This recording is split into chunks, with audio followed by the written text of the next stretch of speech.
Bonjour à tous, c'est Adèle pour la chaîne Jolie d'Épée. Je vous retrouve aujourd'hui avec cette jolie toile I Love You pleine de cœur que j'avais reçue lors de mon partenariat avec Gutfeld. C'est la toile qui vous a le plus plu lors de cet unboxing, donc je me suis dit que j'allais la faire assez rapidement. À la base, j'espérais la recevoir pour la Saint-Valentin et pouvoir la faire pour la Saint-Valentin. Malheureusement, le timing était mauvais, donc je n'ai pas pu, mais c'est pas grave, je l'ai quand même commencé rapidement parce que j'avais très envie de la faire, qu'elle était printanière, qu'elle était très jolie, très sympa, donc forcément j'ai eu envie de la commencer. Alors elle est très agréable à faire. Alors au départ j'ai commencé par faire un premier carré ici, j'ai fait ce premier carré, ensuite j'ai continué, donc j'ai d'abord fait la fleur, ensuite j'ai fait le blanc, ensuite j'ai refait le cœur, j'ai fait le blanc, ensuite j'ai continué en fait à faire le blanc avant de faire le cœur. Et en fait tout simplement après je me suis dit que plutôt que de faire j'ai continué un petit peu sur ce principe-là ensuite. Et puis après, je me suis lancée tout simplement à faire tout le blanc. Donc j'ai fini la totalité du blanc de la toile. Alors à moins qu'il y ait un petit i quelque part coincé dans un cœur ou entre deux motifs. Hein. J'en avais oublié par exemple ici. Donc ça c'est possible, mais normalement j'ai fait la plus grosse partie de la toile, j'ai fait tout le fond, donc il me reste plus que les cœurs à faire. Donc je pense que nous allons faire le I Love You et peut-être ces cœurs-ci ensemble. En tout cas je la trouve très sympa, les couleurs sont vraiment magnifiques, vraiment très jolies. C'est vraiment un plaisir à faire cette toile. Je vous la montre de plus près au niveau des couleurs. Voilà, c'est vraiment éclatant au niveau des couleurs, c'est vraiment très sympa. J'ai enlevé le plastique de protection pour que vous puissiez bien voir le motif. Voilà, j'ai juste laissé un petit peu ici. Voilà, c'est vraiment très sympa. Les motifs sont assez naïfs, mais c'est vraiment le style de la toile qui veut ça. C'est plaisant à faire. Alors par contre, je m'attendais à ce que les feuilles là soient vertes. Elles sont jaunes, mais pourquoi pas. Pourquoi pas. Je remonte l'image de base. Donc on était à la fois sur un jaune-vert. Donc bon, voilà, j'avoue qu'ici, je m'attendais à avoir un peu plus de vert plutôt que de jaune, hein, si on regarde bien.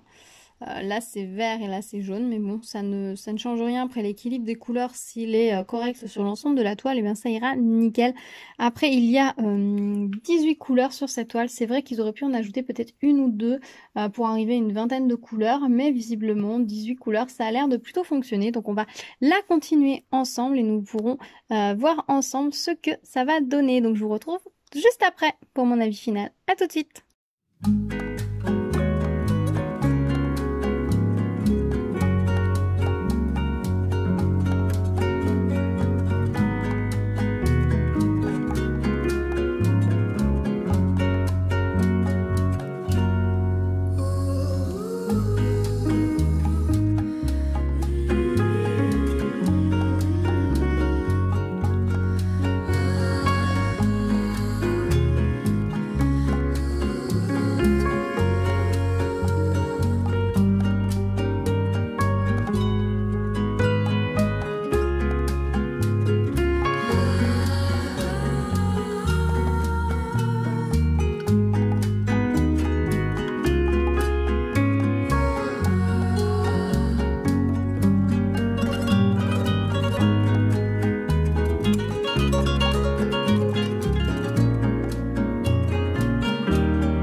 Et voilà, je vous retrouve avec la toile terminée. Donc je la trouve très mignonne, elle était très rigolote à faire avec toutes ces couleurs. C'était assez chouette, ça mettait du baume au cœur, dirons-nous. En plus, tout ce rose. J'ai vu la vie en rose un peu, je vous avoue, avec cette toile. Ça tombe bien parce que c'est rare que je fasse finalement des toiles avec du rose. Donc là, pour le coup, j'ai été servie. Moi, je la trouve très sympa. Alors, c'est un peu dommage que je l'ai pas eu pour la Saint-Valentin puisque j'avais espéré l'avoir pour cette période-là. Mais c'est pas grave parce que bon, je vais l'accrocher un petit peu, je pense, ou ce printemps ou cet été. Je verrai, ou peut-être dans la chambre de ma fille, on va voir. Et puis, de toute façon, je la remettrai sinon pour la Saint-Valentin l'année prochaine. Il n'y a pas de souci. Après tout, il n'y a pas de jour particulier dans l'année mieux qu'un autre pour dire aux gens qu'on aime, qu'on les aime. Donc, après tout, elle est valable toute l'année. Voilà. Au niveau des couleurs, vraiment, c'est très sympa. Il y a 18 couleurs vives, pétantes, donc ça c'est vraiment très agréable à faire. Elles sont posées sur du blanc, alors c'est pas la 5002 la référence, c'est le 3865, donc c'est un blanc qui est quand même très blanc. Voilà, je sais pas quelle différence il a par rapport au... Ah, il doit être un tout petit peu plus beige, hein, que le... un petit peu plus crème que le blanc peut-être. Mais en tout cas ça marche très très bien avec les couleurs, hein. Il ressort blanc en blanc, hein, vous voyez, hein. Après là on est sur de la nuance subtile, j'ai envie de vous dire.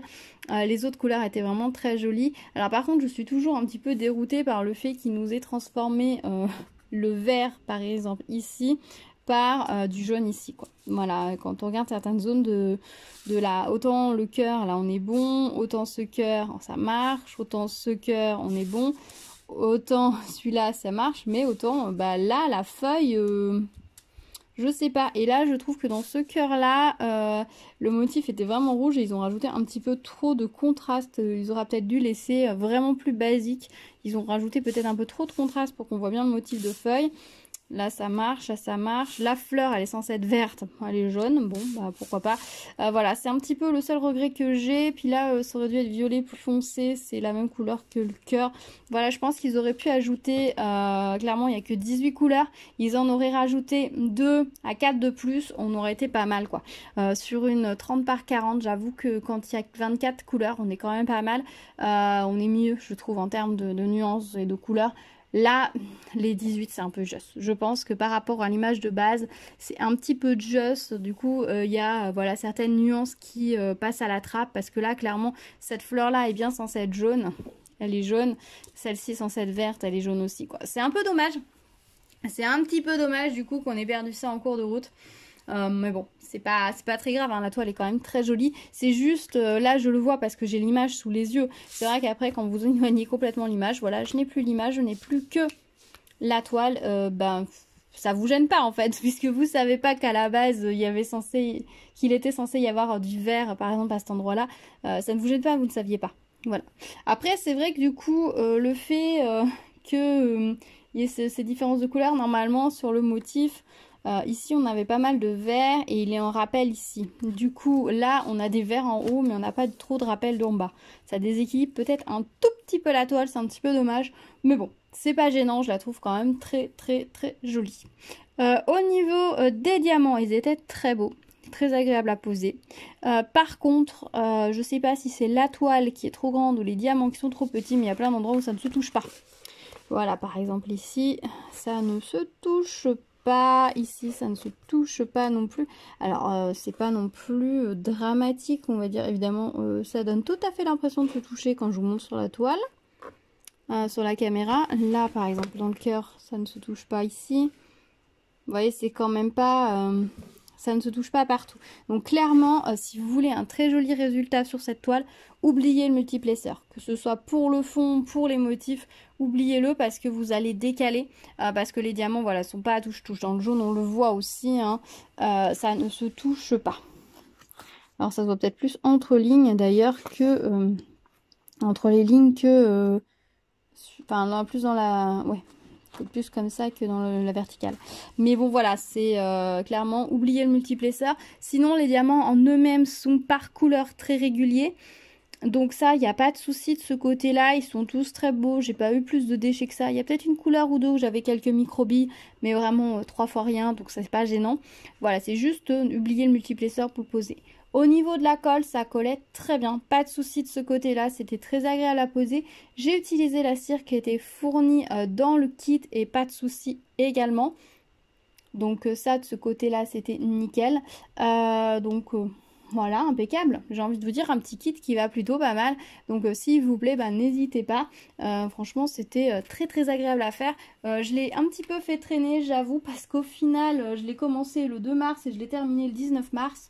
J'avoue, j'ai un petit peu traîné dessus. Au départ, j'avais commencé par carré, hein, puis ensuite j'ai fait tout le fond avant d'attaquer vraiment les cœurs. Et c'est vrai qu'après, j'ai fait ça un peu plus par-ci, par-là. Faire un cœur par-ci, un cœur par-là, c'était assez sympa plutôt que de faire une grosse session dessus. Donc c'est vrai que du coup, elle s'est un petit peu étalée en longueur. Mais c'était sympa en fait de pouvoir régulièrement y revenir. Donc je ne regrette pas. Autant il y a des toiles, je vais les faire presque d'un trait. Autant voilà, là une fois que j'ai eu fait le fond, je suis revenue régulièrement faire un ou deux petits motifs et c'était assez sympa. Voilà, dites-moi vous quand vous avez des toiles comme ça avec plein de petits motifs dessus, comment faites-vous? Vous faites plutôt tout d'un coup ou est-ce que vous faites le fond puis ensuite les motifs un par un? Est-ce que vous faites voilà, un petit motif par-ci, un petit motif par-là ou ouais, ou tout d'un coup? Dites-moi, dites-moi, je suis très curieuse de savoir. Voilà, écoutez, dites-moi ce que vous en avez pensé, si elle vous plaît ou pas du tout. Quels sont les petits reproches peut-être que vous lui feriez à cette toile? Peut-être qu'un petit peu plus grand, elle aurait un petit peu mieux rendu. Mais bon, après, moi, c'est sur un motif que je ne me vois pas faire en plus grand et afficher en permanence non plus. Je trouve que c'était plutôt sympa de la prendre dans cette taille-là pour le coup. Mais dites-moi tout dans les commentaires. On s'y retrouve comme d'habitude pour en discuter. Si vous arrivez sur ma chaîne, bienvenue à vous. N'hésitez pas à vous abonner et activer la cloche pour être au courant des prochaines vidéos. Il y a encore pas mal de petites choses en préparation sur la chaîne, donc restez à l'écoute. Voilà, écoutez, je pense que je vous ai tout dit par rapport à cette toile. Ah si, regardez aussi, là ça me saute aux yeux. Ce cœur là, on a deux motifs de feuilles vraiment tranchés et là ça se perd. Voilà, quand vous regardez la toile comme ça, vous voyez le cœur, ça vous dérange pas, mais c'est vrai que si vous avez le modèle sous les yeux, en fait cette image là, l'image de base, je vais la cacher et je vais l'oublier complètement pour n'avoir plus que la toile sous les yeux. Et honnêtement, elle est plus jolie, hein. Plus on l'éloigne, plus elle est jolie. Là, vous la voyez presque d'encore trop près. Voilà, bon, c'est pixelisé forcément, donc plus elle est loin, plus elle est jolie. Faut pas être trop loin non plus, sinon vous la verrez pas. Mais voilà. Oui, bon, d'accord, c'est peut-être pas ma toile préférée de tous les temps, mais bon, je suis quand même assez contente du résultat. Elle était sympa à faire et donc c'est le plus important. Voilà, écoutez, je vous dis à très vite sur la chaîne. En attendant, prenez soin de vous. Ciao, ciao!